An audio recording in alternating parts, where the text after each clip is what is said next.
for the people of Sudan, Africa, and the international community. The signing of the comprehensive peace agreement that have just witnessed marks the beginning of a new and brighter future for Sudan. It also signals a new era in Africa where conflicts can be resolved peacefully through dialogue. I congratulate the people of Sudan for putting aside differences in order to resolve this conflict that has afflicted the country for more than 4 decades. I also congratulate the principal negotiators, the first Vice President of the Sudan, Mr. Osman Taha, and the Chairman of the Sudan People's Liberation Movement and the Army, Dr. John Garang, for their steadfast commitment to peace. I wish to take the opportunity to also congratulate and commend President Omar Hassan al-Bashir for making it possible for the peace process to take place to its logical conclusion and for having confidence in my country, Kenya, to host and chair the peace negotiations.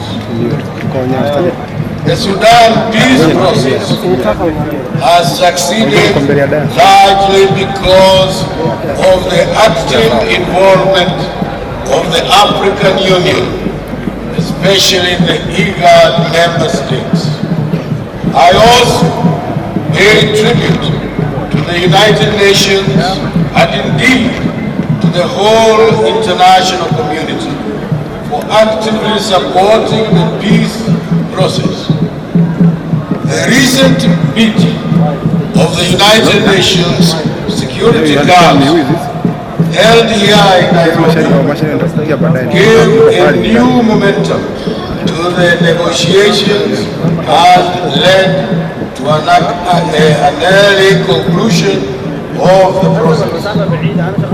I take this opportunity to welcome all the heads of state and government and their delegations. Thank you for joining us today to offer your support to the people of Sudan and to celebrate the onset of a new era of peace and development in Africa. Ladies and gentlemen, the Sudan conflict has been the longest in Africa. This present phase lasted for over 21 years. During this period, over 2 million people lost their lives as a result of the fighting and the war-induced hunger and diseases. Millions more were displaced and forced to suffer the indignities of being refugees. The negotiation efforts on the South Sudan conflict were initiated by the regional member states of the Intergovernmental Authority on Drought and Desertification during their summit in Addis Ababa in 1994. Kenya was mandated to steer the reconciliation and peace-building process. In the 10 years that the negotiations have been conducted, a lot of ground has been covered. Various points of divergence have been reconciled and various agreements reached in all the key areas covering 6 protocols, namely the Machakos Protocol on the separation of state and religion and the right to self-determination for the people of Sudan. Second, the Memorandum of Understanding and Cessation of Hostilities. Third, the security arrangements during the interim period. Fourth, the wealth sharing protocol. Fifth, the power sharing protocol. And sixth, the protocol on the resolution of conflict in southern Kordofan, Nuba Mountains, and Blue Nile states.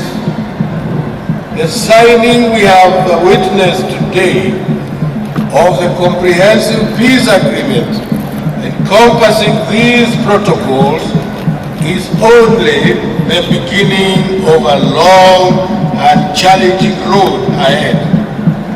Both parties to the agreement will continue to face many trials in the process of implementation of the agreement.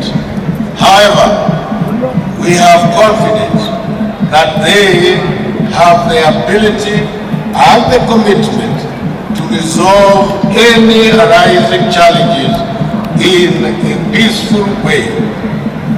Kenya has been with you throughout the sad period of the conflict. We have hosted hundreds of thousands of Sudanese refugees in our country. Indeed, many of the young refugees who were born or grew up here consider Kenya to be their second home.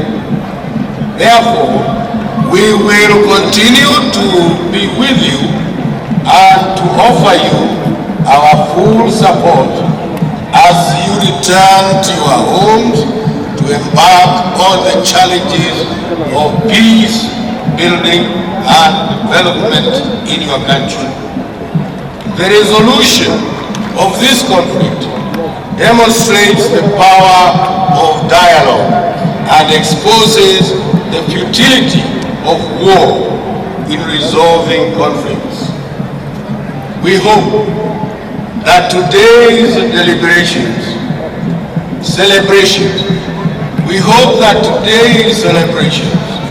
will also give momentum to the realization of peace and security in Darfur. Excellencies, ladies and gentlemen, many people have over the years been involved in the search for peace in Sudan. Those of these people are here with us today. I would like to note in particular the role played by my predecessor, the President Daniel Arap Moi, who was entrusted with the mandate of steering the peace process. I also want to recognize the participation of Kenyan ministers such as the late Dr. Zachary Onyonka, the Honorable Stephen Kalonzo Musyoka, and more recently, the Honorable John Boyce. The peace process was guided by the IGAD Special Envoy and Chief Mediator, General Lazarus Subewo. His patience, dedication, and wisdom led to the peaceful conclusion of the peace negotiations.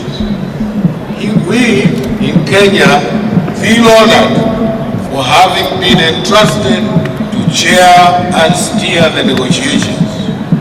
In conclusion, Excellencies, ladies and gentlemen, the conflicts in our region have served as a big lesson for us as leaders and citizens of Africa.